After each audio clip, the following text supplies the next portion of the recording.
Get the cake right to the side sex. Leave the fire and the roof style stuff. On it, grind like we're chasing the stars.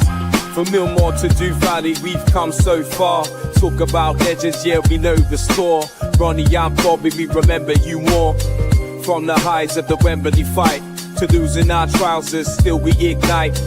Red and white with the pride, we're never gonna bow. Fighting like middlemen, hear the roar now. We're middlemen, we stand up tall.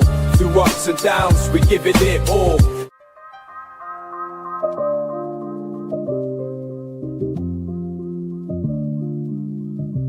From Millmore to Du Valley.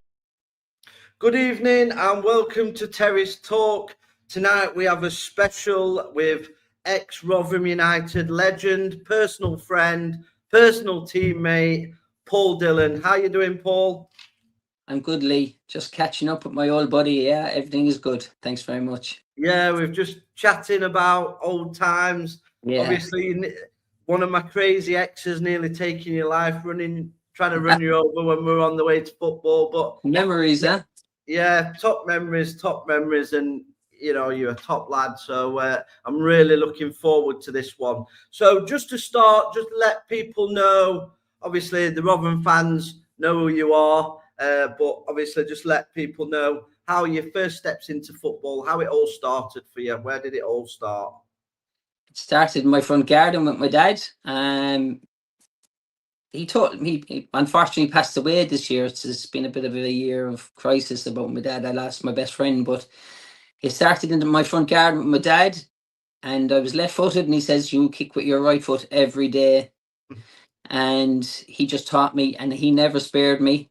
My dad was rough and ready, and he hammered me if we played out in the garden, and it taught me how to be who I was. And then he sort of got involved in our junior teams, and I got picked to play for Ireland at a young age. I never really thought, you know, like, am I the best player? Am I not? Or should I be doing this? Should I be doing that? I just loved playing football. And then, like, at 14, I was playing like men's football, and I was doing well. And there was a few clubs looking at me at the time. I remember Blackburn came in for me and so on and so on when I was a kid, like, you know, and bringing my dad and all that. And I just, you know, continued to play, played for Ireland a few times, and you know, I lost interest. I became a teenager, a really, really naughty teenager. And my dad said, listen to me, I got a bit of a hiding one night because I thought I was Billy Big, you know what. And he said, there's a few clubs interested, you're going to England. So he packed me off to England, and I was supposed to go. I went to Luton, and they offered me a 4-year contract, and I hated the South. And then I went up to Rotherham, and the minute I landed in Rotherham, I knew this was the place I wanted to be. The people, the vibe. Now, Archie Gemmell was our manager at the time, and he was rough and ready, but Billy Russell was the youth team coach, thank God. I was 16, just coming on to 17, and my journey began in professional football. So who would you say was your biggest influence on your career, bringing you through? Would you say, by the sounds of it, it's probably your dad? He was the one that kind of... My dad in junior football, up to the age of 15, 16, he just really had a belief in me. I played with belief, but I played more for the game. I played for the badge and the jersey, you know. All arguments I've ever had with people, you know, stopped when I walked onto the pitch with them, because I was going in the trenches to win. At 10 years of age, that's how I felt, you know. And that was, my dad said, you have to be born with it, but my dad helped me an awful lot. But definitely my dad, yeah, big time. None of the Irish coaches really coached us. They were just filling the job, you know. So my dad, without a doubt. Yeah. And what was your first impressions of the club when you came to Rotherham? So obviously you chose Rotherham over Luton. Obviously you said the people, but was there anybody at the club at the time that kind of you thought, yeah, I definitely want to play for that club? Billy Russell, 100%. Yeah. He knew, he spoke to me. I remember I came I played in Northern Intermediate Juniors game against Bradford. I got 25 minutes. I thought it did well. And they made me play for the under-16s the next day. And it was like, you know, I was just banging him around the place. You know, and I didn't play well, and I thought, geez, I might have blown it here. You know, but I was just physically way too. You know, I was knocking him around the place. So I came in Monday morning and trained with the lads. They gave me jobs. There was an apprentice, and went up to the training ground, trained. They played a match, and I just was very aggressive. And I think that team, especially the U team, was lacking that. And Billy he told me about 3 days into the trial they offered to sign me, like, you know. So that was my entry in, really. I had no idea. I was homesick, terribly homesick, and that was killing me.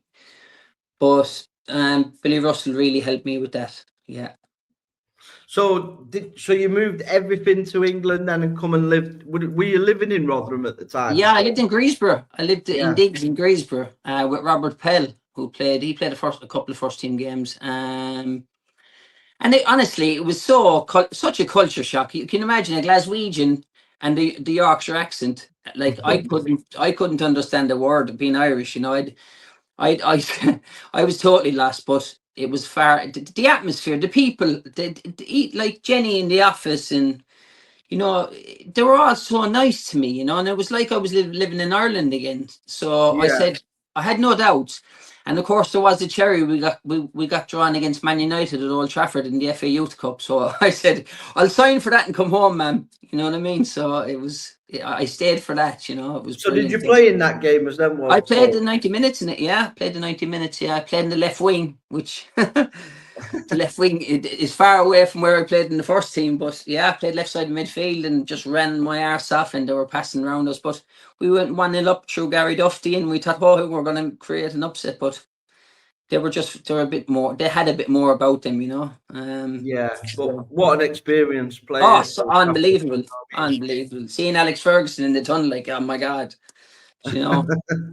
Yeah, just unreal. Yeah, that's something else, something to tell the children. That one, fantastic experience, fantastic. So obviously, coming into Rotherham, what was your most memorable moment at being at Rotherham? So a time where you were the most happiest at Rotherham.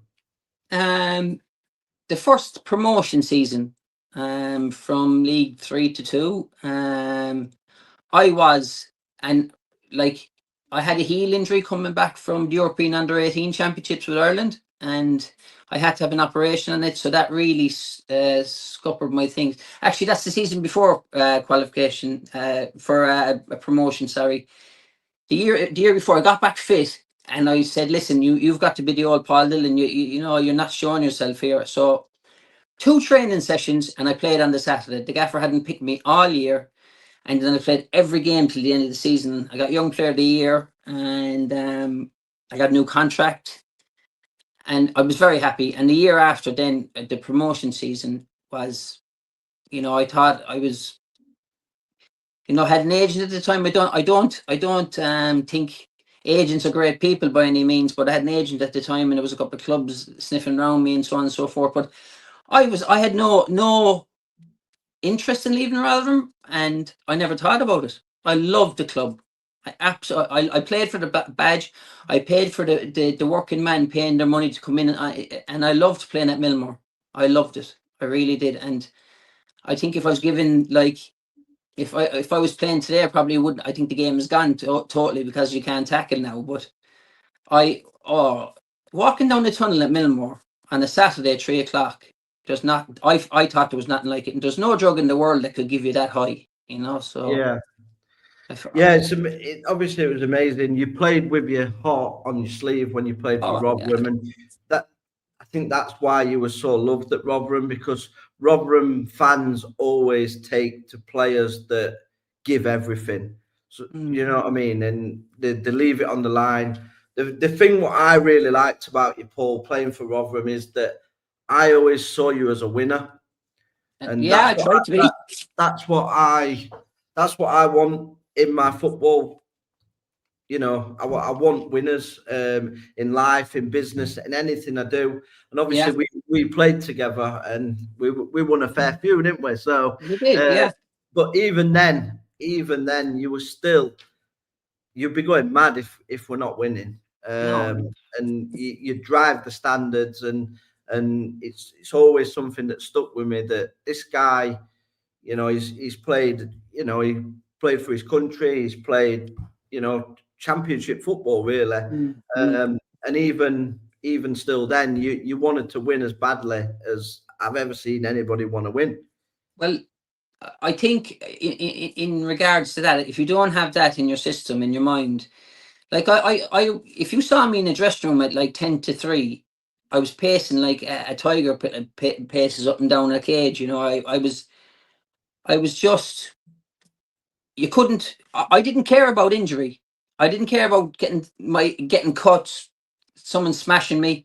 I'd get up, play on until I can't walk anymore. You know, so it's like, in built, I'm Irish. I think I had an advantage over the youth team players I played with, because they played you know, on the 15s, on 14, 13, and it was all about making them better, pass the ball, this, that, and the other. Whereas I got in and I was rough and ready, and I was very aggressive, and no matter what, I wanted to win. No, I didn't care what it cost me. I can assure you, it's cost me today, but I did not care. I wanted to win. And you know what? I scored a couple of goals, and I was very lucky to score a goal at the volley end, and I was just pointing at them. It was like, it was all for the fans. You know what I mean? They were great, and they really took me to their heart, which was, you know, I loved that too. You know, it was really good. Fantastic. So, in your time at Rotherham, who would you say were the funniest characters in the dressing room? Who were the ones that was giving the banter, the lads? Darren Garner was always the funniest. Geez, things he done, but like, honestly, he was going out with a model at the time, and she used to get him clothes, and what he came in, and oh my god. But Daz was Steve Thompson, very funny man. Trevor Berry was just, Trevor Berry had this walk where he walked like a chimpanzee, and he'd have someone holding his hand walking around the nightclub, or walking around some function we did, and it was the funny, like, he'd have everyone in stitches, you know. So we really had, the thing about it is, when we got promotion, we really had a good dressing room. We really did. It was a good dressing room. Now, I can say this open-heartedly, I don't have many friends from it because of the way I trained. And people were saying, like, but I could not train on the edge and play on Saturday and be the same person. I had to do it all the time. I had to be on the edge all the time. So yeah, it was like that when obviously when I played against you as well, and that's why I ended up coming to play with you. I thought, I don't want to play against him again. But like, I never saw myself as a hard man. I saw myself as, like, you know, well able to protect myself and well able to take a tackle, and whatever's given out, I can give back. You know, that's just the way. But again, you've, like, when you think about it and you break it down, there's people paying money for season tickets, and at the gate, and so on and so forth. How can you not run yourself into the ground for them? It's like what Roy Keane said about Fergie. Is it not his job to run every blade of grass? You know what I mean? It is your job. You have to be that. You know? And it's true, but the sad thing is, some players don't. No, and I understand. And like you, I don't understand it. I just think, like you said, people have paid the hard-earned money to go and watch the game. The very minimum you expect is effort. Is effort and commitment, and 100%. That's the very minimum. And some of these players that don't do that, and they've got so much talent, it's just a waste of talent for me. Of course it is. And when you have talent and you not abuse it as such, but you don't realize it, or you don't want to go that extra mile. And I saw him in pre-season. Don't worry, I knew in pre-season who I could go into the trenches with and who I couldn't. You know, were there any players that you played with that you thought, actually, these are not for me? They're not going to be. Oh, loads of them. Sorry, Mark Druce. No, sorry, cheat. Couldn't stand him. We had a big blood bust up at Blackpool. I hated him as well. I thought he was a fraud of a football player. I'm sorry for naming him. I'm sure he's a very nice guy now and all that. And you know, it's many years ago. But to not run about, to not come and show for the ball when, like, as we played 3 at the back as a left centre back, or if I played left back, you love your striker coming short so you can just nip it into him, you know what I mean? Or if you clip one in the channel, you want him to run the centre back down so we can get a corner or a throw in, you know. And he expected everything to his feet through 4 or 5 players. How do you do it? And you know, he scored a couple of goals when he came, and they paid the money for him and all that business. And then all of a sudden, he just got a cigar out and said, "I'm doing no more." You know, he's just down tools, and I hated it. I really did, and we never spoke. We, you know, if he saw me in the street now, I think I'd have a fight with him. You know, so Yeah, know, I wasn't a big fan of him. I thought he was lazy. I thought lazy, very, very, he thought he was better than he was. a very entitled man. I thought. But he's no Zlatan. Do you know what I mean? No. Zlatan wants the balls to his feet, but if you give the balls to his feet, he's going to do something, isn't he? Do you know what I mean? You're talking so many levels above. It's untrue. You know, it's not. Me personally, when I went out on the pitch, I wanted to win so bad that if we didn't win, I couldn't talk to people for 2 or 3 days. You know, it hurt me that much. And I'd microanalyze myself, which really, really is the worst thing you can do for yourself now that I'm older and I know. But what could I have done differently for Rotherham to win? You know, and I could honestly, I wouldn't ring my mum. I wouldn't ring the dad. Would ring me and say, "How'd you get on?" Oh, dad, the stink. It wasn't a stinker, but you know, it just didn't go the right way. I didn't get, you know, this, that, and the other. I should have maybe done better for a goal or something. But I was so self-critical, you wouldn't believe. You know, I wanted to win so badly. Honestly, I tasted it in my mouth, and when we won, oh my God, it was, you know, again, it's a drug that you could never ever make, and if you bottled it, you'd be a billionaire, you know. So, just what would you say was the best atmosphere you've ever played in? So, playing for Rotherham, the best atmosphere. I would say, I would say that the playoffs against Leighton Orient when we got beaten on pens, I ran out to warm up in Millmore, and the crowd was packed in, and I actually felt like there was no air in you know, I couldn't breathe air. It was so many people there, and the support they gave us was unbelievable. They were unbelievable from the first to the 120th minute. They were never stopped singing. The Tivolian was rocking, the people banging at the back of the stand, boom, boom, boom, boom, you know. And unfortunately, we got beat on pens, and really, we should have got. We threw away so many points that year, but the problem was, Lee, we didn't have enough backbone that season. We needed fellas to go into the trenches and die for it. We needed them, you know. And the next year, the gaffer added a couple of players that really made a difference, and that's why we walked the promotion. Ourselves and Swansea. Swansea drew on the last season, on the last game of the season with us to win the championship. We should have won the championship easily again, but it did well. The promotion match, we should have won it easily, like, you know, for first and second. But we were like, I think we were a few points ahead of third actually. But you know, yeah, I remember that. That was the incident, wasn't it? Yeah, that's right. Poor fan that killed by the horse. Yeah, that's right. Yeah. That was awful. It was. It put a real downer on the match. I was on the side here, and things were getting thrown over. And yeah, the Swansea fans are well known for being a bit on the, you know, exuberant side. Let's just call it. I played away at Swansea, I know, you know. So but like the fans again. I go back to the fans. Just like I remember playing my second game, and there was like 60 fans at Millwall, and Millwall had a massive stadium, as you well know, you know, for the league they were playing in, and they sang their hearts out and stayed at the end. And I always went over and clapped them, regardless of the result. You know, I always went over and clapped them, because to come down to London to pay their big money to do that, it's, you know, it's, and I know people see it as like nearly a religion for them, but you have to thank them. You have to make sure that they, you know, we're thinking of them. You know what I mean? That's what I felt. Yeah. I think most fans, I think that frustrates fans when players don't clap them. That's awful. It has happened. The last couple of seasons, we have had incidents of that happening, and obviously it goes all over the social media where the fans are just fuming because, like you said, they've paid their hard-earned money to support you. At least you can clap them. Well, I think that should be a week's wages fine, to be honest with you. You know, I think I genuinely do, because if you don't appreciate the working man who pays your wages, there's something wrong with you. Yeah, Seriously, something wrong, you know. So that's what I think. On to the next question. Is there any underrated teammates that you thought fans did not appreciate enough? So players that didn't quite get the recognition, but you thought actually they should have, really. Well, one of my best mates, and there's no bias in saying this, but Danny Hudson. Danny Hudson was one of the greatest footballers I've played with.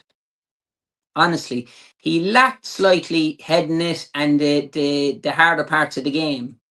But I'll tell you a little story. We played Barnsley in the North. I know it's only junior football now, the youth team. But we played Barnsley in the Northern Intermediate quarter final, and Morgan was playing, the lad who went to Sheffield United, Chris Morgan, nice lad, great lad. And it was going into extra time, about 84th or 5th minute, and he's flipped it over in one way, flipped it over in the other way, and like Gazza scored against Scotland, volleyed it into the top. I mean, like, to see the deft touches he had, he could play off the front, not even looking. He knew he had eyes in the back of his head. His first touch was amazing. When lower leagues, some of you really need that bit of boom in him, and unfortunately at times Danny lacked that. And it's no criticism of him, because he was in today's football, he'd be like that fella Wirtz who's gone to Liverpool. Yeah. Very deft, such ability, and a great lad, but a great footballer.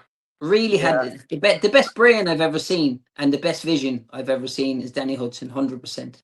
And I think you're right with that, because obviously players now, they don't need to have that physicality. Yes, Exactly. exactly. Out there, but obviously in today's game, it would suit his sort of style. So he probably would have been. He'd be a Premier League player. Yeah. 100%. Brilliant. Best. Ram it into him, touch and away. 1 and 2 touches. Never needed to take any more. Brilliant. Brilliant player. Yeah, because I was shocked when you put it, when he said, like, one of the best players you've played with. It's like, he was. I've seen him do things that, the top players have done. Yeah. And when you're a defender, you need someone to show. He was brave on the ball. He was brave to go and get it. That's bravery. But we've got a player like that at the minute. I don't know if you watch much Rotherham at the minute. I do follow Rotherham. I'm a Miller through and through. Yeah, on loan from Manchester United, Dango. He's just. I've never seen a player at Rotherham with so much. Like, he just receives it in tight situations. He just never seems to lose the ball. But you'd think he's at Man United. You'd think he won't get stuck in. The lad is like a terrier. He just reminds me of you, where he'll just give 110 and he's just into every tackle. He doesn't shy a tackle. He's not the biggest of kids either, but I tell you what, he is the best midfielder in League One. He's way too good to be playing at our level. I don't know what he'll end up doing at Man United, but if Rotherham could get him permanently, it would be a real coup, because he is some football player. I think promotion could play a big part in that. Yeah. 100%. So just quickly onto your Ireland career. Can you remember your debut? I mean, yes. Well, proudest moment. Because obviously I've never been called up for my country. So how did that happen? What is it? Is it a call or? So, well, before I played under 15s, it was a letter to my. You've been selected to play, which was like. It's in a frame in my mum and dad's house. But when I played for Rotherham, it was a fax. So that tell you how long ago it was. They sent a fax to the club. Congratulations on you got it at Rotherham. There's always a problem. Yeah. No, fax machine. I have to say, to be honest, I remember having to book flights and all that, and everything was done. Jenny in the office was superb. She did everything, so I never had to do anything. And remember, I played like under 21s as well. And I remember the night before we played the Czech Republic away, and I got an envelope slipped under my door, and I got paid to play for my country. I didn't ask for it. It was just the norm. I could not believe opening the envelope, and I just felt, this is a dream world. I'm playing for my country. I would have walked across hot coals in bare feet to do it, and they're paying me to do it. It's unbelievable. You know, it's such, and it's like my proudest moments. God, there's loads. Every time I sang the national anthem, you know, Yeah. I'll always have a place in my heart for Yorkshire. I'm a real Yorkshire lad, if you like, because I spent so many years there. But I'm 100% Irish, and playing for your country is like nothing you've ever experienced. It's just, So I your mean, debut, can you remember the so, game, or was it oh just yeah, too every game. emotional? Yeah. Like Austria was the 15th one, but when I was at Rotherham, my first game was Norway away in a qualifier to qualify for the European Championships, and they had John Carew, the lad who played at Aston Villa and so on and so forth, up front. But we had a good back four. We had Richard Dunn, Gary Doherty, who played for Tottenham, Alan Mabry at Leeds, and me at left back. And we beat them 2-1 away. But honestly, it was so surreal. It was so surreal. I was playing under Brian Kerr. He absolutely put all his faith in me. And I'll actually show you. I've got something, I have a couple of bits and pieces to show you. This is one of my Ireland shirts that I Oh, wore. it's So okay. yeah, that's pride. That's my under 21 shirt. That's pride of place. But yeah, it was electrifying. And then we played them at home in a two-legged match, and 30 of my family came up to watch me. Oh, I was so proud. And we beat them 4-1, and the atmosphere, oh my God, it was amazing. Again, just to win. And then we went away to the European Championships. It was brilliant, you know. Unbelievable. Yeah. Yeah. So did you have any who was your sort of best teammate in the Ireland team? Did you have somebody that you connected with when you was away with Ireland, or is it not like club football? Do you struggle to is it Well, just like there and away I type of think thing? I think well, the more you play with them, the more they trust you, and the more they'll talk to you. You know what I mean? So, Yeah. but it's like Yorkshire and London, Dublin and Limerick don't mix, and the Right. majority of players were from Dublin. You know, Right. so Okay. I a little story. We played in Norway away, and we were doing a bit of shape, and I was very lucky. Damien Duff was my left winger, so I actually just roll it to him and just overlap him. He said to me, "Don't overlap me. Do not overlap me. I will beat this. I have the beating this guy." So he used to run short, and I'd clip it over your man's head, and he was lightning. But best mates, Gary Doherty would have been. I've been close with Gary Doherty. But it was so, quickly. But we went to European Championships. Like Nicky Byrne, the lad at Westlife, he was in the squad. You had Richie Dunn, you had Damien Duff, you had Alan Mabry, Stephen McPhail. All these lads played Premier League, Gary Doherty played for Tottenham Premier League. It was just, we had a very good side. We were very, very unlucky in that Who would you tournament. say was the best of the bunch that you played Duff, with at Ireland? Duff by 500 streets, the best by a mile. I I was. mean, he did have a good career, to be fair. Oh, he's not struggling. He's not struggling to pay the mortgage, So No, no, definitely not. Damien Duff was a special talent, and he doesn't get, because he played with Mourinho. He had to. He sort of stifled his talents a small bit, But at Blackburn, he was outstanding. He was. Yeah, But he was a loner. He was a bit of a loner, and he's managing now. Well, actually, he resigned, but he won the league last year, and the Irish League last year with Shelbourne, and he resigned after it. But he was definitely the best I played with. God, at Ireland, oh, he was just could you a joy. just see the ability way He above had, what you were playing with? well, I suppose with experience, he had nous as well, in the sense of you could play him short. He'd come short, and if you got him turned and running at people, he was just unstoppable. The ball never left his toe end. He could play around the corner after centre forward and go in, drift in and get a shot off. And I'm not going to lie, he helped me out defensively. Fantastic. He always got back. Always got him behind. He always followed the fullback. He didn't have to put in a shift, So, Yeah, which is but good. he was head and shoulders above everyone else. Yeah. So we're going to go on to your best 11, sorry, with subs that you've played with at Rotherham. So obviously you sent me this list before, so we're going to go through them, and I want you to tell me why they made your team. So we'll start with the goalkeeper. Yeah. And you picked Mike Pollitt.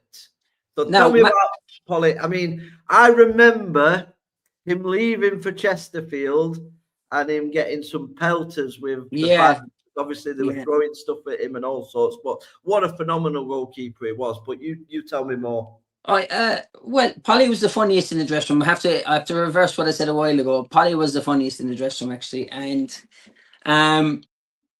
rightly so. He played in the Premier League. I think I played with him for 5 years, and I think he made 3 mistakes. And one thing I can remember, we played Cheltenham away. I gave a penalty away. He saved it, and I just and I headed it away, and it was like we were going on to promotion that year, I think, and he was a colossus. Now I played with Matt Clark, and I can't pick Matt Clark because I didn't play enough with him. But Matt Clark was an unbelievable goalkeeper. Oh yeah, he was quality. He went to Sheffield Wednesday though. He Paul, did. Yeah.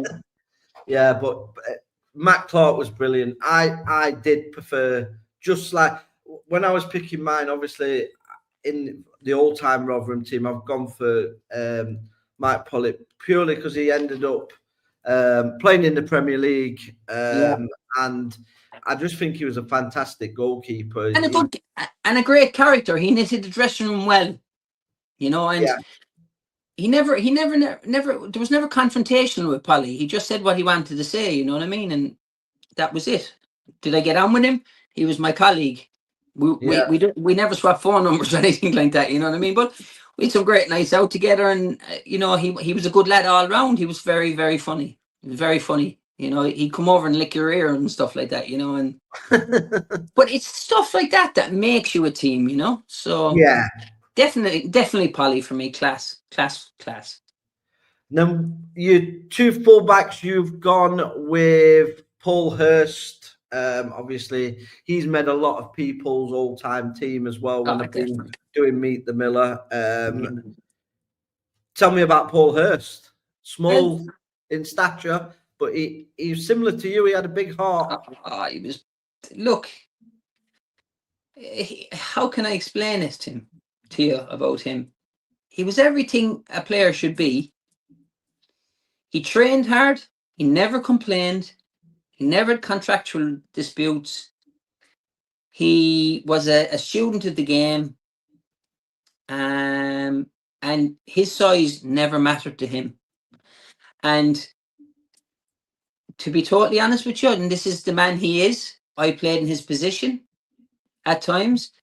And he might not have even been in the squad. I'll tell you one story. I was feeling low on blood sugar, and I was sub at Chester, and Hursty wasn't in the squad. I think Beachy was playing left back, and I said, Hursty, get me a Mars bar, please. And he ran over to the thing, got me a Mars bar. Like, I'm direct competition for him, and that's what he did. And he came on, and he said to me coming on, there was a lad playing on the wing. He was really, really quick, and he says, just clatter him first ball. He was just. I loved him in every way because he'd help the kids out. He never had a bad word to say about anyone. We had some great nights out with him, so funny. And he was the ultimate professional in the dressing room. He really was. Which brings me on to, obviously, he's gone on to management as well. Yeah. Did you see that in him at the time as well? No, I didn't. I honestly didn't. I did not in the way, because Hursty was quiet. You know what I mean? But honestly, playing with him, he never let you down once. Never. I played left side centre back. He played wing back, and he just keep. I remember I scored a goal against Darlington, and I completely lost my head because I was so delighted. You know what I mean? And he ran straight over to me and said, "We've got to win this game, so tick on," because I was totally lost, and he could see it in my face, and he ran over to me and started nearly shaking me. He said, "Come on now," and again, we were rivals for positions, and he was just, I loved him. He was a massive influence on me, and I respected him. and I really liked him as a person. Fantastic guy. Fantastic. And your next fullback went on. Obviously, Oh, he's managed in the Premier League. He's he's gone on to good things at Sheffield United. Chris Wilder. Talk yeah. to me Well, about Wilder. I can just say he's another lad that knitted the dressing room. He was a friend of mine, but what a class player. My God, he was just able to play off the front man. He was able to play off the winger. He was able to play off midfield. He had vision in his passing. He'd the extra edge to get in and tackle. Great voice on the field. Didn't play very often with him, but I did play with him. Great to the kids, brilliant to the kids. You know, he never like he was a very humble man, very funny, extremely funny. You know, I used to when I got into the first team and stuff, and I'd walk in the suit and he'd just slaughter me for my gear, like So but like he just slaughtered me to get to start to get me into the group kind of thing. Yeah. So and we call him Tufty. Like he was brilliant. He was. Did you see him going into management? Yes. Yeah. He controlled our dressing room. Yeah. Because obviously he's gone on. I mean, he's managed in the Premier League now with Sheffield United. No, nothing shocks me about as I call him Tufty, Chris Wilder. Nothing shocks me about because I thought he was a Premier League fullback, 100%. Brilliant player, great lad, wanted to win like nothing else. Brilliant. And then the next player is Paul Blades. Yes, I'm picking Bladesy for sheer experience. Now I'll put Dave Artell underneath it. Just as a sort of side note, because he went on to do well for himself. Good player, Paul Dave Artell, but Bladesy he could just read the game. He had so much experience. He was the club's biggest signing. I think we paid, was it 150,000 at the time? Yeah, big 150 grand for him. But he just oozed class, and he oozed. He didn't panic, and he wouldn't panic you, and he'd have a word with you and say, "Look, you're doing well. Keep doing what you're doing," kind of thing. So, and he was a good lad in the dressing room too, in respects to being nice to the kids. And I always sort of judge the guy by what he did to the younger lads, you know what I mean? Because they're trying to make a career too for themselves, So at any juncture, I always thought if I could help my lads, or the lad who was cleaning my boots, I always looked after him at Christmas and at the end of the season and stuff like that, So Bladesy was so. I pick him purely on the experience and the reading of the game. He was really, really good at that, and he could play just off the centre back, and he could play into midfield, or he could carry it in there. Very, very experienced and a class player, I thought. Another player you played with that's gone on to management. I mean, he managed Rotherham and is the assistant manager to Chris Wilder. Is Alan Nill.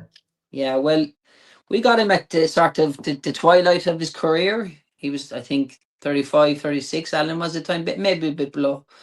But pre-season, very quiet. God, and I was trying to figure him out. I was going, what's this lad like, And I played with and on this in the back three with him. He played in the middle. I played in the left, and Vance on the right. And Nilly was just what he lacked in pace, because he was a big lad as well. He gained in talking and positional sense and reading the game. And I don't think I've ever heard him slaughter a player. But when someone came at him at the dressing room, he came straight back at you. But again, experience, heading it, defending, doing the proper bread and butter stuff, nearly all day. Yeah, brilliant. I'd have loved to seen him when he was 21, So but it was player. He had an effect on my career, He'd come and have a word with me one morning kind of thing, and it was like he didn't have to, but he did it, and he was a class act, brilliant, best in the dressing room for getting us going, so he led by example. He was a good player, definitely. Then into your midfield, there's some good players. This is a bit lopsided, but I'll give you my reasons. I can't drop some of the players, so so we'll start with the first one, Steve Thompson. Oh, Best passer of the ball I've ever seen. Never cheated. Ran with his runners. Again, we got him at the end of his career. Brilliant. I've never seen a guy do an overhead kick 60 yards to Trevor Berry. It was just, how do you have that vision? He's not hitting it in the space, because I saw him look over his shoulder and he's done an overhead kick and it's gone 60 yards to Trevor Berry's feet. Like, that's one example, but he'd talk you in the game as well, he'd help you through it. He'd said, like, the amount of times he said to me, you should be playing at the top level, keep going. And like, even if it was true or not true, it would just give you a lift during the game. It would get an extra 1% out of you, and he was the best passer I've ever seen. He really was. He could just spray it. Oh my God.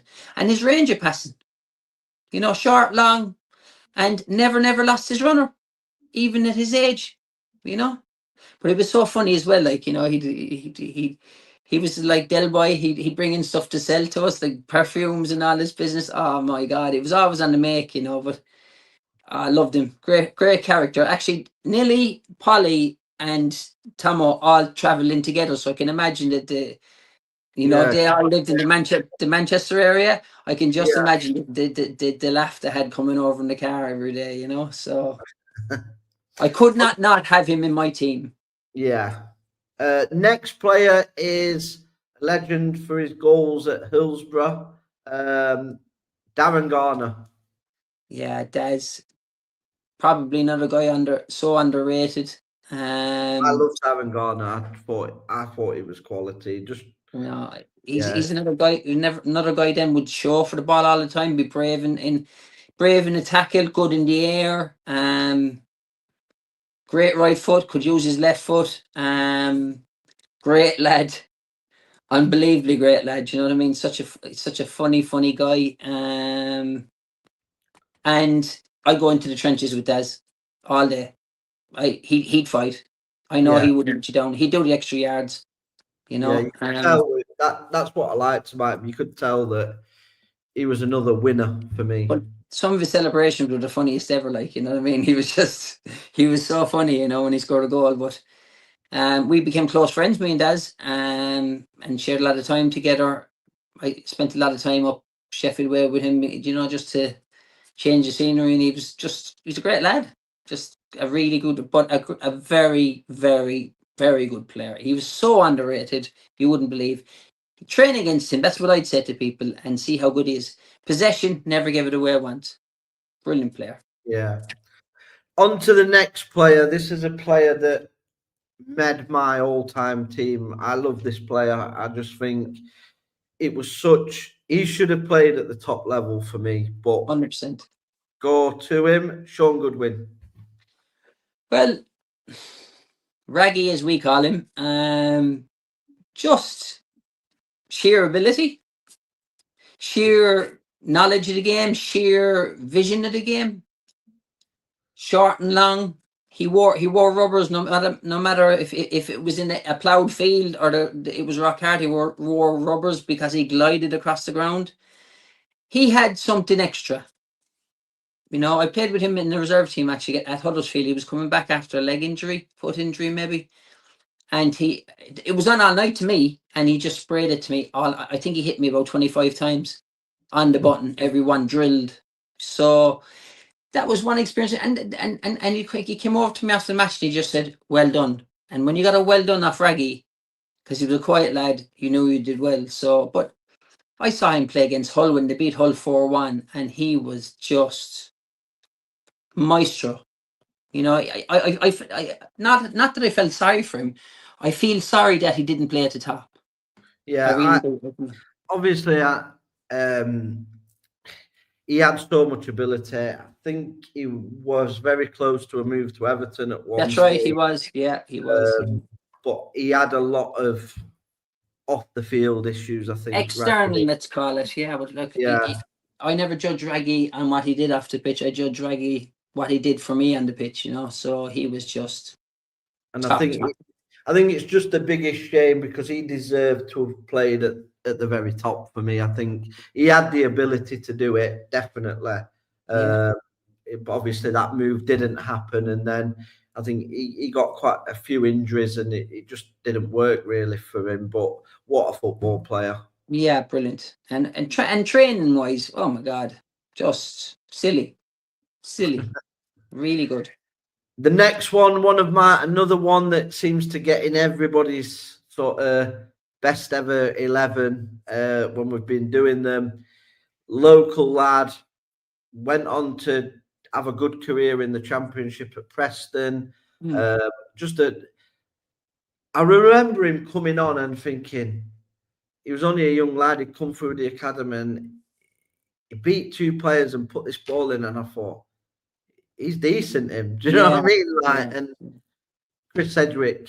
Yeah. So I said she was an apprentice with me, and my dad saw him play against Bradford, and he scored this wonder goal against Bradford. And he said that number, I think he was 11 at the time or 7, one or the other. And he said that lad's got good feet. And if my dad says that, you start to think he's saying he's a good player, you know. But he had a great, he was fantastic physique, brilliant feet. I mean, like I'd ask him to stay back after training and just dribble at me. And he got to the point where I'm going, I'm not doing this anymore. No way. You know, it's just, he was electric. I think he's another underachiever, I have to say. I think he was good enough to play at the top. Me and Sedge didn't, we were mates, but we weren't mates, if you know what I mean. I didn't really bother too much with him. I sort of, I knew how good he was, but personality, we never had a clash or anything. That we never fell out. I picked him in my team, but we were just different, so we wouldn't go for a drink together, kind of thing. But I respected Sedge, and you know what? He was a very hard worker, and he had an injury that nearly finished him, and he came back stronger. But his physique was phenomenal. He was really, really hard trainer as well. So I respect him. Yeah, I ended up on a really random night out with Chris Sedgwick and Andy Monkhouse. It was two best mates. Yeah, it was a bizarre night. I'll not go into it because probably best we don't go into it. But dressing room. We're talking about the dressing room, aren't we? So it's what happened on the Saturday night stayed on the Saturday night. Yeah, that's it. So we'll leave it there. The next player, obviously, he went on to be a phenomenal player for Manchester City. Feed the goat, he will score. Sean Goater.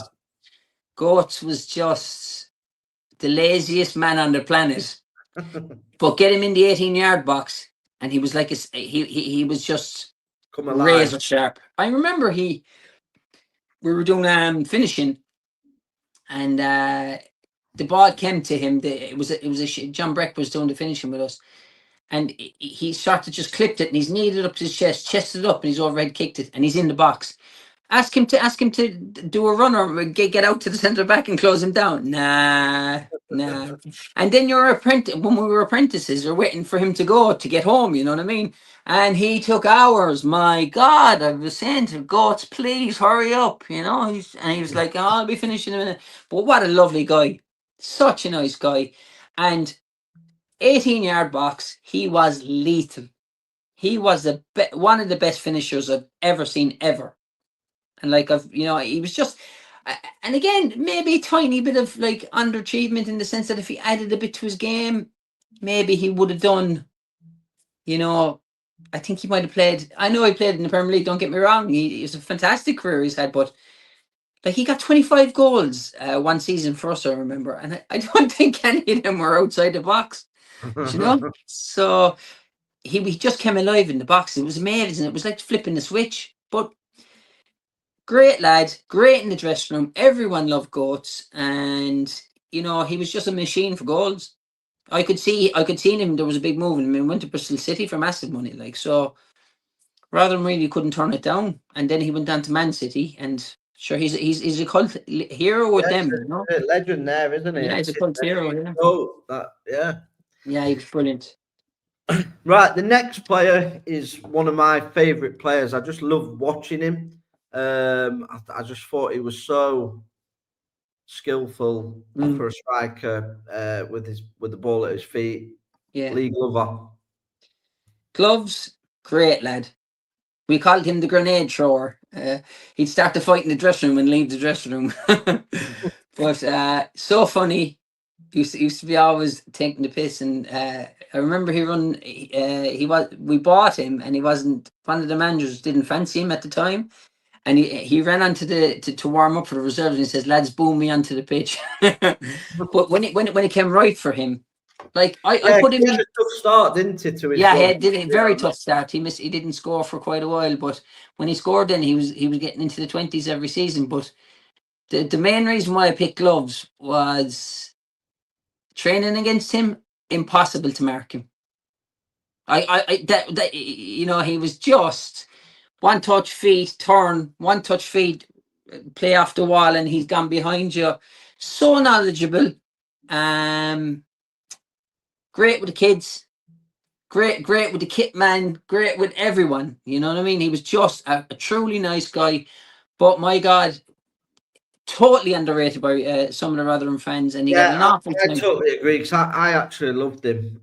Even when he wasn't playing in the side, when I saw bits come on, I could just see with his touch and stuff like that. And I thought, if he's given a run of games, he'd a score. good player, because I think at the time his football brain was a bit ahead of some of people, and it just weren't working for him. Correct. But yeah, Absolutely. fantastic player. So we'll go on to your bench. Obviously, we've talked about him earlier.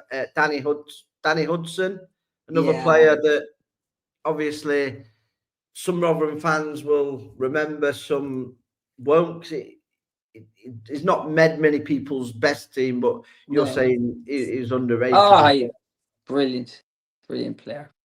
I spoke already about him, but he was a brilliant player. He was unfortunate, I think, at times. He got a bit of criticism for his work rate, and he was trying to add it, and he just did. A manager has to trust you, doesn't he? Yeah. So I just. But you look at the team that he was in, the midfielders that were in that midfield. It was hard. It was tough to that team anyway, wasn't it? It was tough, and you couldn't play him on the right side because he'd be a total waste of time there. You know what I mean? He wasn't that type of player.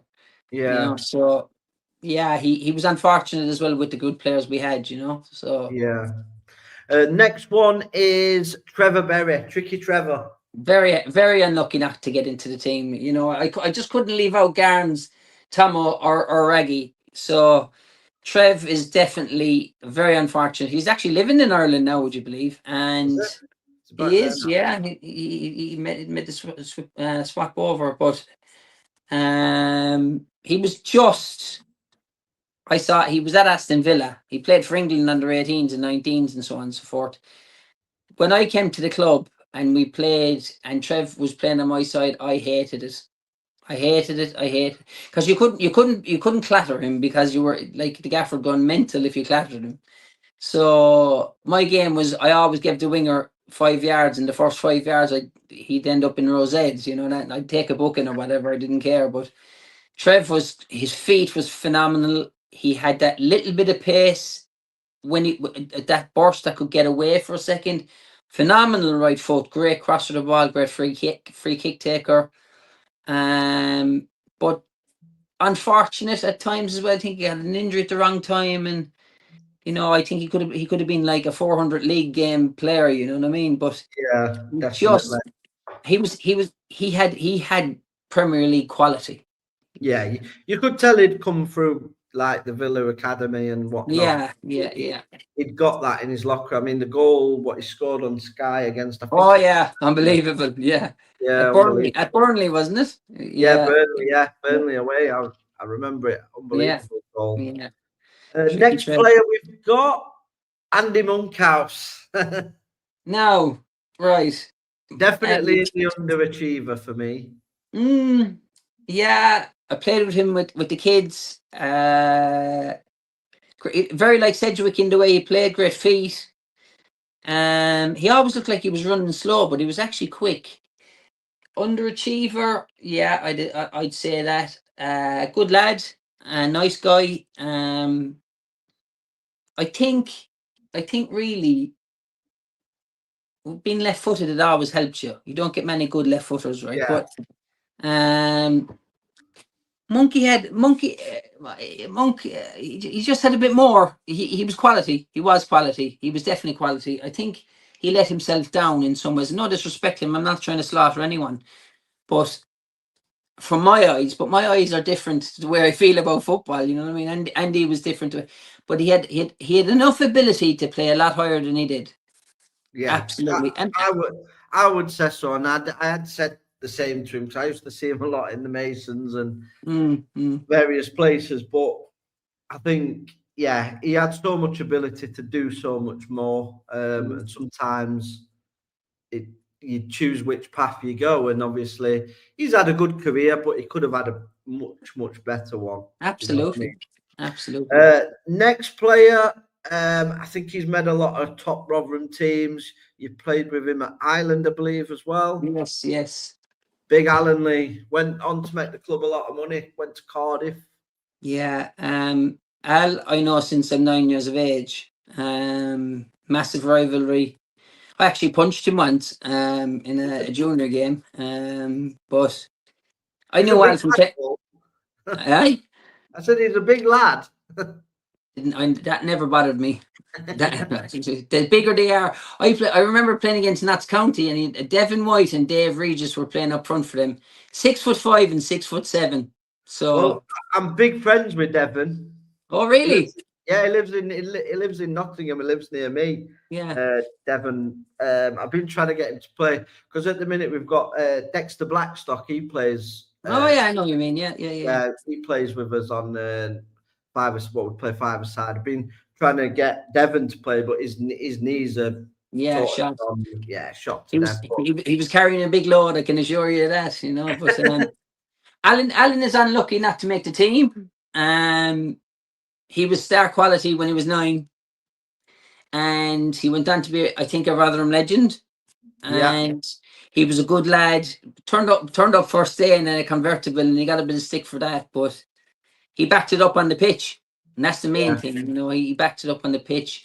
He's very unlucky, but again, as I say, I know him since 9 years of age. I've been playing against him and kicking him since I was 9, and we didn't really when we were in the dressing room together. We didn't really gel. You know what I mean? It was like he kept to himself, I kept to myself. I was fine with that. I never cared. I didn't want to win a popularity contest. I wanted to win matches. You know better than I do, but he seemed quite a quiet bloke. No, I wouldn't say so. No, I wouldn't. He was pretty flash and pretty. Like he was. Look, he's like not to speak about him outside of football, but I think his parents were quite well off, you know. But Alan didn't play like he was well off. He you know what I mean. He got it to feet. He got hold of it. He did the rough and tumble stuff.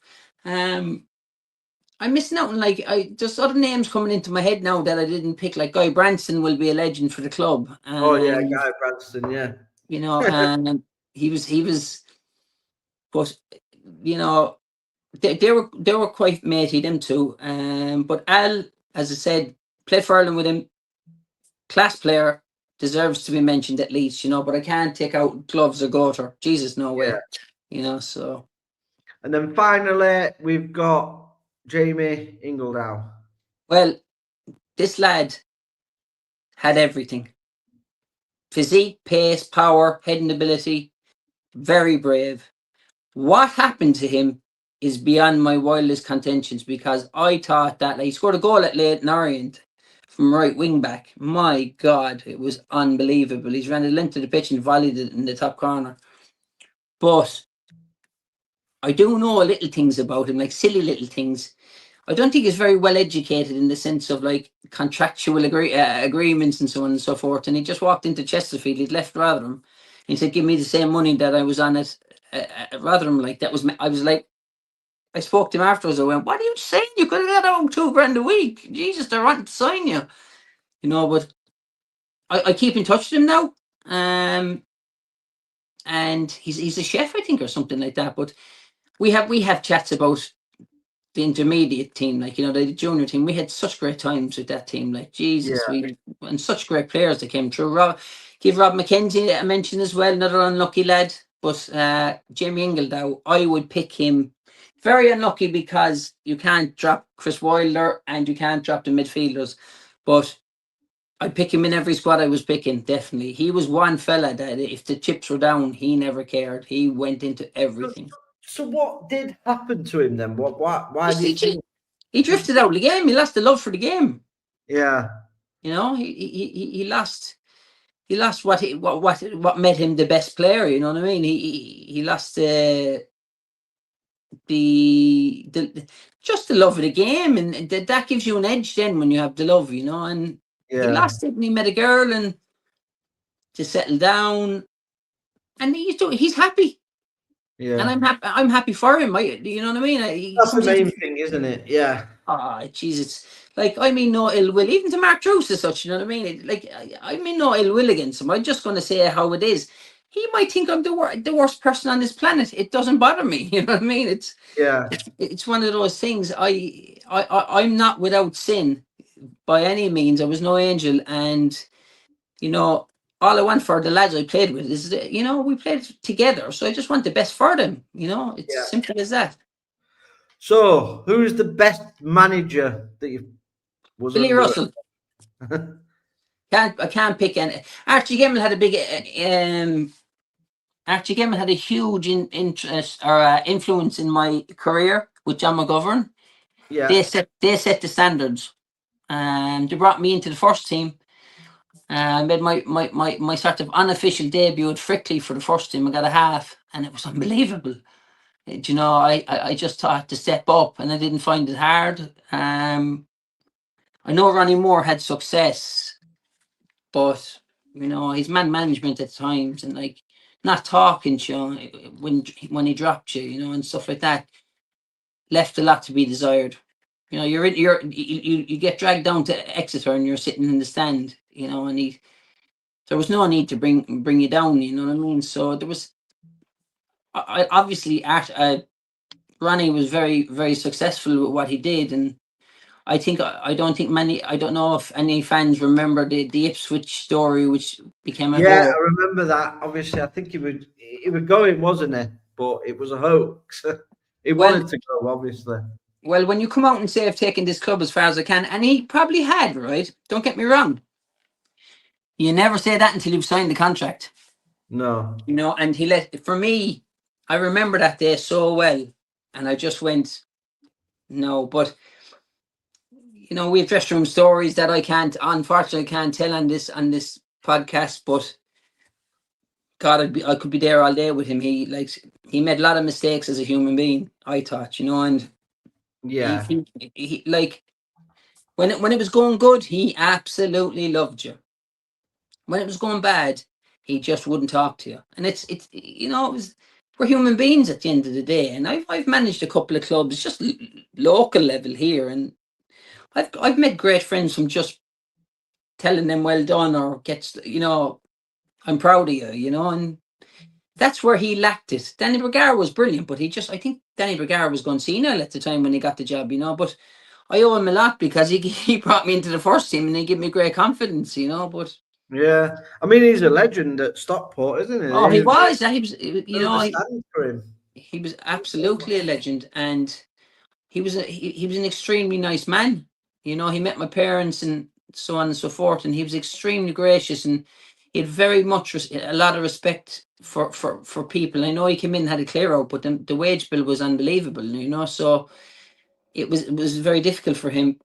I'll respect Ronnie Moore's. I'll respect his career and what he done for Rotherham. I don't think I'm a Miller, you see, so it struck me in the heart when the Ipswich thing came on, because Yeah, I think that was obviously because I think he obviously was a player, went on to be a manager.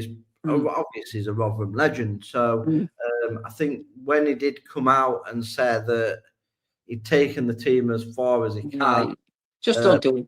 but then it backfired because it was a hoax. Yeah.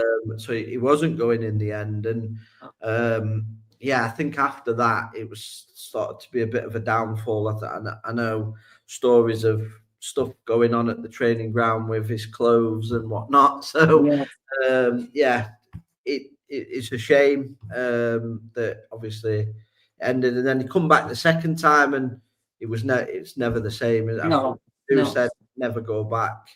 And just a quick word on him. I heard some bad news about him, and I just wish him the best, regardless of.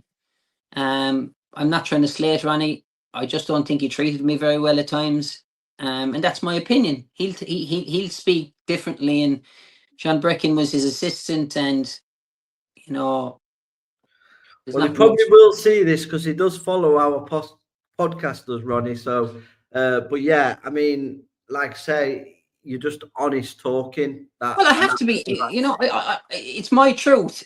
I'm not slaughtering the man as a man. He brought success. Your own personal sort of experience. Well, like I have to say how I saw it, and I even in contractual talks, he offered me a new contract and all that. Listen, he played me a lot. Don't get me wrong. He had very much. He had faith in me. He would say when I played well. But things went sour for me. Listen, I had enough. I'm not going to lie here, and I'm on a podcast, and it doesn't bother me, right? I had an awful off-field problems. I did, and I don't mind saying I'm a recovering alcoholic, right? But I haven't had a drink in 15 years. But I know I must have been hard to manage at the time. But I was doing I was producing the goods week in, week out, And it's a very personal thing to tell this podcast, but this is my truth. And Ronnie, like, he was good to me at times, but then I suppose he just worried about the first 11, and the rest you can do one if you know what I mean. And I'm not trying to. Because I think, especially now, you couldn't get away with that because it is a squad game, isn't it? Now, 100%. You've got to keep everybody involved, really, and I think you should at any stage of football, everybody. Because if you felt like obviously you're not being spoken to correctly because you're not in the first team, I think everybody should be treated the same and given that opportunity. Well, they have head coaches and they have psychiatrists at the training ground at Chelsea and all this business, and football has moved on. So I see it in the young kids even in Ireland when I go to the gym. Like, coffee's the new Guinness, gym is the new pub. You never see any of them. They're all ripped. They're all Instagram crazy. You know what I mean? So, I'm from a different. I'm from a different era, and I have a 9-year-old daughter here with me, and I worry for her. It's totally different. But just going back to Ronnie, I do. Honest God, I hope he watches the podcast, and I hope he feels that I'm not slaughtering him because I'm not. And I hope everything goes well for him. And, we had some really, really good times together, great times together. But his man management at times was hard to take. And then I just fell back on Billy Russell all the time, and he talked to me. And he'd just say, keep plugging away. But give Ronnie his due. He played me. He picked me a lot. He had faith in me. So, fair play. He was a good player, Paul, so he's got to play you. Yeah, I suppose, I don't know. I never looked at it that way. I just wanted to, it was gas. I remember the best feeling I've ever had from Rotherham fans was we were playing Hull, first game of the season, when Nilly and Vance had just come in. Vance was there the end of the last season, and it was me, Nilly and Vance. And the fella elbowed me in the face, David Doria, I'll never forget it. And he cut me in the cheek and I had to be stitched. So the doctors run down. I'm running down the tunnel. And I'm pointing at Ronnie Moore and saying, I'm not going off. Ran up into the physio's room, and there was a doctor, and he put the thing over my eye and he says, do you want that anesthetic? I said, just get him in. And I had 6 stitches without anesthetic. Oh my God. Well, I thundered down the tunnel and it was slippy, and I thundered up to the halfway line, and the reception I got off the fans, my God. I ran up like a lunatic, of course, you know what I mean? I was just and the first thing I thought, Daria is going into row Z, and the next ball, I just smashed him. I did. But I shook his hand afterwards and all that. Everything, at the 90-minute whistle blew, I loved everyone. When you cross the white line, you go to war, in my opinion, So bringing on to going to war, so Who is the toughest opponent you've ever faced? Well, I played against Louis Saha for Ireland. He got, and when he was playing for France, and Richard Dunn was marking him, and he scored a hat trick. We lost 4-3. We should have we battered them. And their captain was the right winger, and I was playing left back, and they were playing these huge, massive diags all the time over to him. And I was thinking, oh, my prayers have been answered, because all I wanted him to do was run the line. I smashed him. I kept smashing him, and all of a sudden there's no more diags coming over our way. No more. And then I just said to him, "You speak English?" And he said, "Yes." He said, "The next thing you're going to be seen as my arse, because I'm going to be overlapping you every time now." You know? So what you call it? It was, but Louis Saha was a guy who was just a beast. Yeah. Complete beast, and a good lad. France stayed next to us in the hotel, and he mixed, and he had no, what you call it, airs or graces about him whatsoever, you know. But he got a hat trick, and probably could have scored more, but our keeper was dodgy at the time. But we battered him. Honestly, in midfield, we won the battle. They thought the right winger was going to take me to the cleaners. I think he was playing for Marseille at the time, and every ball I said, "You're going to get this every time, so you better either get used to it or go off." You know, so yeah, he went on to have a good career as well. So I had a great career, yeah, but he's an underachiever, a definite underachiever. Ask Gary Neville. Gary Neville said it was the hardest lad to play against. You know, he was a beast. He was a man. When we were sort of boys, he was a man. You know, so. But Richard Dunn was the same, but he just outclassed him on the day. You know, and we should have won 3-0. Really, the goals were horrific. But yeah, Saha would be the one who I thought, wow, and we played against Ben Ayoun as well, and Israel in the same group as us. We drew 0-0 with Israel, but Yossi Ben Ayoun was playing, and he went on to have an unbelievable career. But I was sent in to man mark him. Oh my God, it was the longest day of my life. He just wanted the ball all the time. Never frightened to get clicked. I kicked, I stamped on him, I elbowed him. No, didn't care. Bravery to get on the ball. Bravery to get on the ball. Bravery to get on the ball.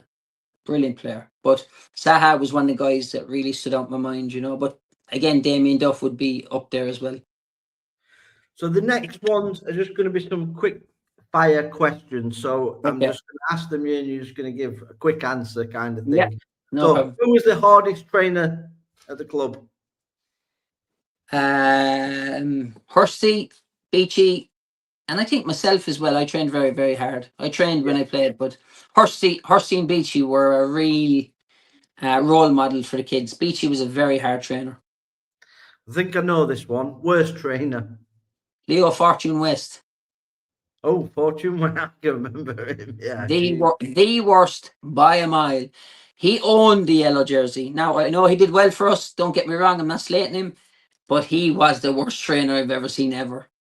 Honestly. He was one of them players where I thought, how is he a footballer? But then he always scored. It'd come off his leg. It'd come off his arse. But he'd score goals, wouldn't it? He did well. Oh, he got a massive. He said, I remember the day before he left for Cardiff, he said, and I said, what's happening? He says, everybody's got their price. And I know he was going then, like, you know, so we paid big money for him. And don't get me wrong, did well for us. Worst trainer ever. Worst by a mile. I believe he's doing refereeing or something. Oh, is he? Nothing would surprise me with him. Off the field, Jesus. Oh, my God. I never had his phone number, I can assure you. And I doubt he wanted mine. You know, but I respect him for scoring goals. You know? Yeah. Worst fashion sense? Darren Garner. Darren Garner's missus used to, she was a model, and she used to get all the clothes for him. They were the worst clothes. He was so dodgy, it was unbelievable. Oh my God. Unbelievable. Just the worst. The worst. So if you select one moment, what would you select as your highest moment in your career? Well, playing Ireland under 21s was a massive thing for me on a personal level, but just I suppose when we got to the playoff semi-finals, it was a massive highlight in the sense of it was just, you know, the atmosphere, the fans, and we let them down in the end. We didn't win, but you know, that was a real highlight. You know, I was sort of hitting, you know, I had extreme confidence in my game at that point as well. So things were going well, but you know, the playoffs were a big disappointment. But as a Rotherham fan myself, I would say for the club, you know, but of course getting promoted was unbelievable. But I'll never forget the atmosphere in the second leg of the playoffs at Millmore. Never, you know. So that would be And them. what was the lowest point of your career, Paul? What would Oh, you say?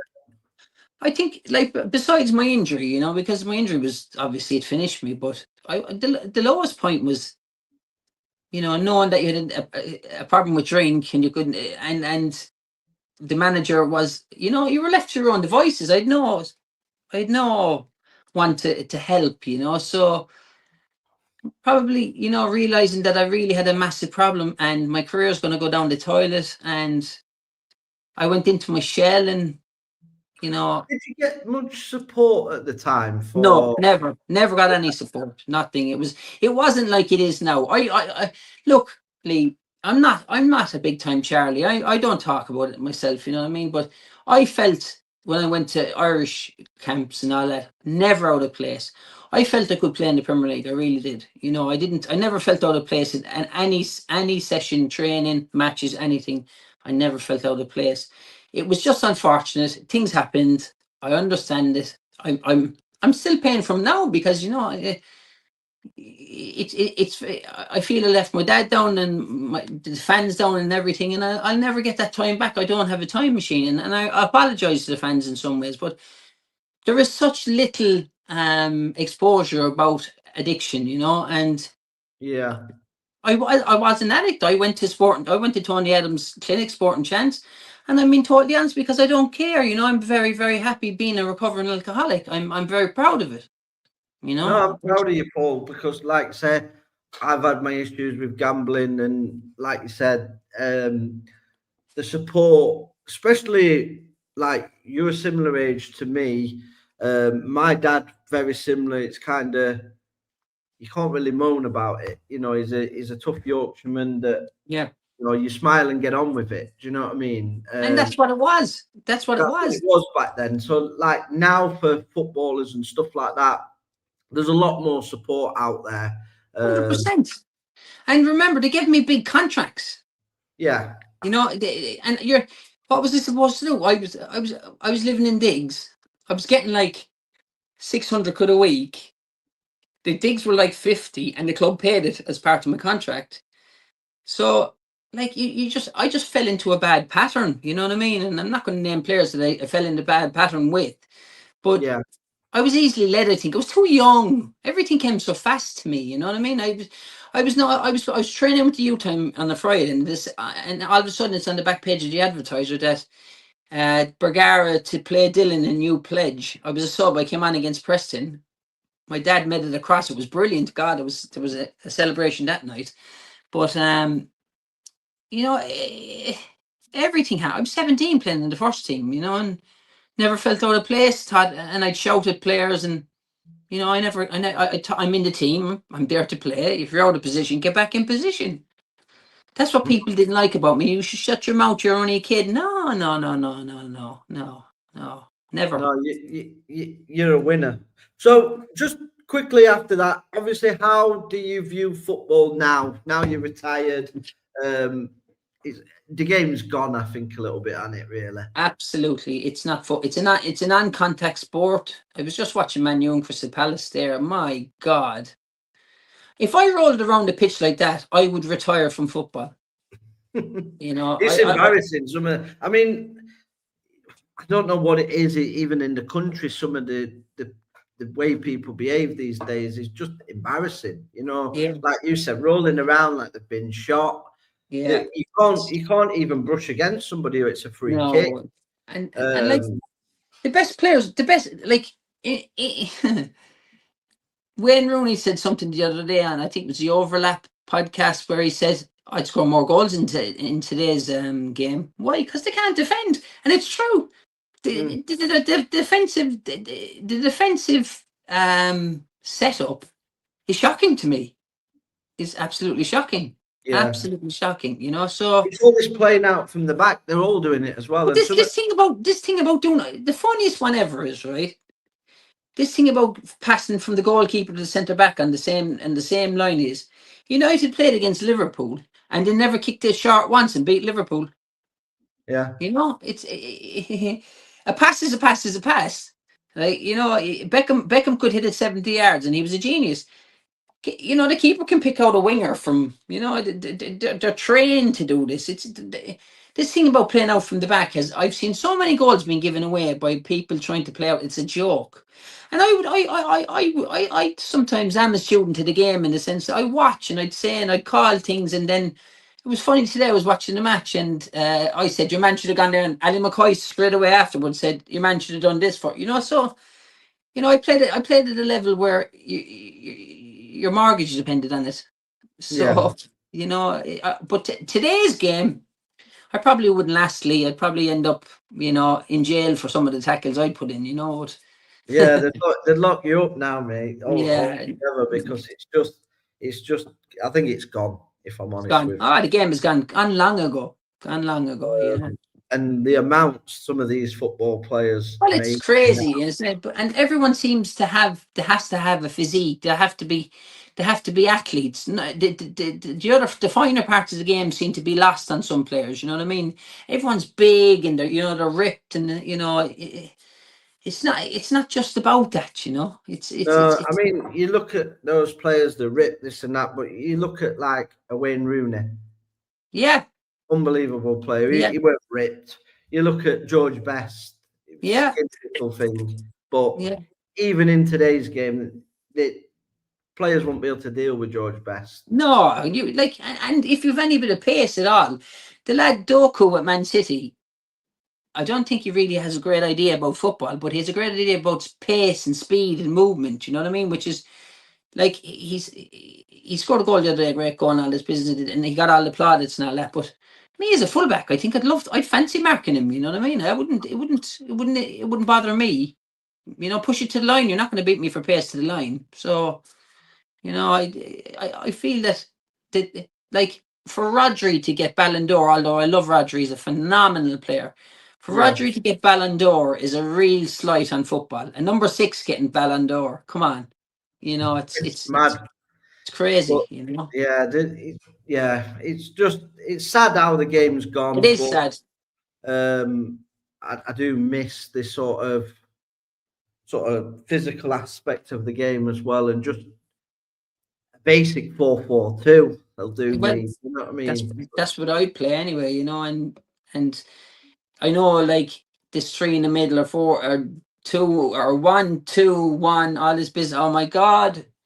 The defensive, like I went to a training session the other day. My daughter plays, and they went and he said they said DM. Well, I'm a DM, and I went, what does that mean? Defensive midfielder. I'm like, okay, yeah. I just play 4-4-2. Get it out to the wingers. Get the wingers at the fullbacks. Get people in the box. Simple as, As a defense, you hold it tight, make them go down the side, and so you stop crosses. That's what my job was. Stop crosses.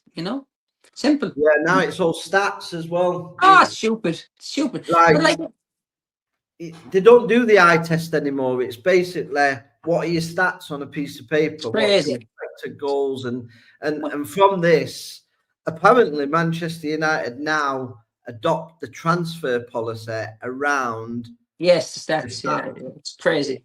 It's crazy. But that's coming to the end of the show. I want to thank you, Paul. It's been absolutely amazing. Yeah, brilliant. Like I say, you are an absolute Rotherham legend. I've one more thing to show you before you go. A promotion win in Jersey. That's quality. There you go. So I'm a Miller through and through. You are, mate. And like I say, I always thought you would have gone on to play a much higher had you not had your injury. I do believe that. You played with your heart on your sleeve. Your dad would have been proud of you for everything you've achieved. If my son achieves half of what you have achieved, I'd be a proud dad. So you're a fantastic guy. I've been friends with you for a long time. We've played football together, teammates, and like I say, you're an absolute legend. I do appreciate your time. And And I just want to say, up the Millers. Up to Millers. May they get promotion and may they sign a few good ones and get back in the championship. Definitely. Thank you.